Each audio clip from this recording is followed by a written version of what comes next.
Hey RPF, this is Star Wars Chick. I'm here at Comic-Con 2013. I'm at the Profiles in History booth with Joe Manalena. And Joe's going to tell us a little bit about some amazing suits that they've got here this year.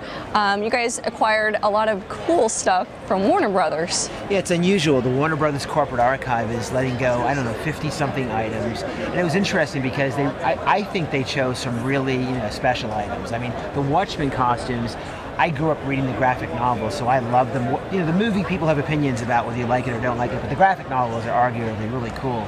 And they have like Rorschach and the Comedian. I mean, they're just really beautiful costumes, very reminiscent of the Batman costumes, the bodysuits. Definitely. So what all did you get from the Watchmen then? What all suits do we have here? So we have the four major characters, Rorschach, the Comedian, Night Owl, and Amadeus, Ozymandias. And they're pretty complete. The only thing the Comedian is missing is the bandolier. We actually asked for that, and they were like, oh, it was a rental. So there is no bandolier. So if you guys want it, they rented it. They don't even have one themselves. So they're as complete as we could possibly get from the archives. We made sure in working with them, we got as the best versions of what they had in the archives in terms of being heroes. So we made sure that every single piece was a hero. That's one of the things we really spent the time going through to make sure, oh, this boot says stunt, oh, let's put the hero with it. So a lot of energy went into that process. Great, so you got to kind of go in and handpick then. They did it for us. Okay. It was more of like we would go look with them and be like, oh, that one's a stunt and that one's a hero. And it was just a matter of pulling the right pieces together because a lot of these costumes have 8, 10, 12, 15 items. So it was just a matter of getting everything organized correctly. The Brad Pitt, the Troy costume, getting all the right pieces that were hero to match. So that was the biggest, work that we had to do, just to get each costume to represent the best example that we could sell. Let's talk about Brad Pitt. Let's talk about this. This is beautiful. It's beautiful. I mean, it's it's leather, obviously, and it's actually probably copper. Oh, wow. Really well made. Again, whatever you think about the movie, I thought it was really good. I think it's a great costume. It is. It's beautiful. And again, it's like, I think the estimates are really reasonable considering what these are and the fact that they're not stunts, they are heroes, and they're just, the quality's great. So, yeah, the Lewis, from Interview with the Vampire. I mean, look at Batman, both Supermans, stuff from Corpse Bride, Mars Attacks, Gremlins. It's such a really cool assortment, so it's like, I don't know, I'm really excited about it. Definitely. So I have to talk about a couple behind here because The Matrix is my second favorite film of all time, only behind Empire Strikes Back. So cool. Let's talk about these guys. I mean, again, these are neat, and why they picked what they're selling, I really don't know. But you have Trinity, obviously, from Matrix Revolutions, and it's great. I mean, it's her, signature trench coat, signature costume.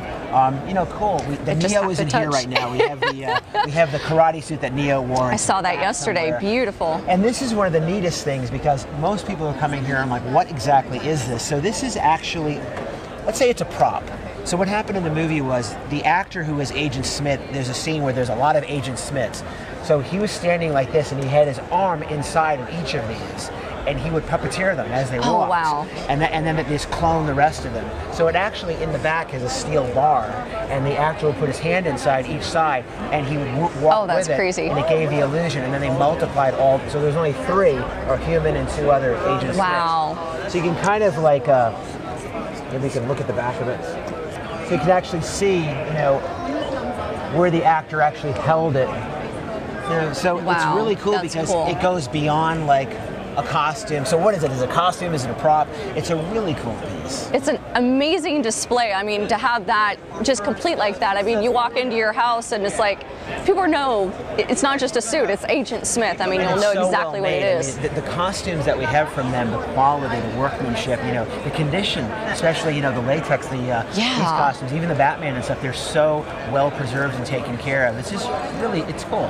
Well, that's what I was going to say. I know with the Trinity, the problem has been with the delamination of the suit. Apart. It's like brand new. This is immaculate. I mean, I just don't. And I don't think, obviously if you took care of this, usually these costumes get really sticky, they really start to fall apart. I mean, this is an amazing condition. But again, I think it speaks to their archive. They do take great care of these things, and these were part of the functioning archive. So it's, It's cool. So I know our fans will be upset if we don't talk about the dude back here from The Big Lebowski. I know it's not part of the Warner Brothers collection, but let's talk about this one. Sure. So again, a really beloved movie. This will be the second sweater that we've sold. You know, so again, it's a fan favorite. I mean, everybody wants something from this movie. We have a lot of Big Lebowski stuff in this auction. So again, it's just another great opportunity. Probably the last one we'll have. You know, a few came out many, many years ago when they had that big find or the big purchase. So, you know, again, you know, it's 20 to 30,000. You get a piece of Jeff Bridges, you get the whole thing. So it's kind of cool. Right on. Well, I didn't think you guys could top last year, but I've just got one word. Whoa. Yeah, well, I think it's better. I mean, we may have had occasionally like a cooler thing, but I think this auction is the best we've ever done in diversity, because one of the things we set out to do this year was, there are 1,000 items, whatever there are. We tried to get as many diverse but cool things, like whether you want poster art or whatever it is, we tried to really get a wide range so there's something for everybody in all price categories. Yeah. Awesome. Joe, thank you so much. I appreciate it. Good luck. Thank you.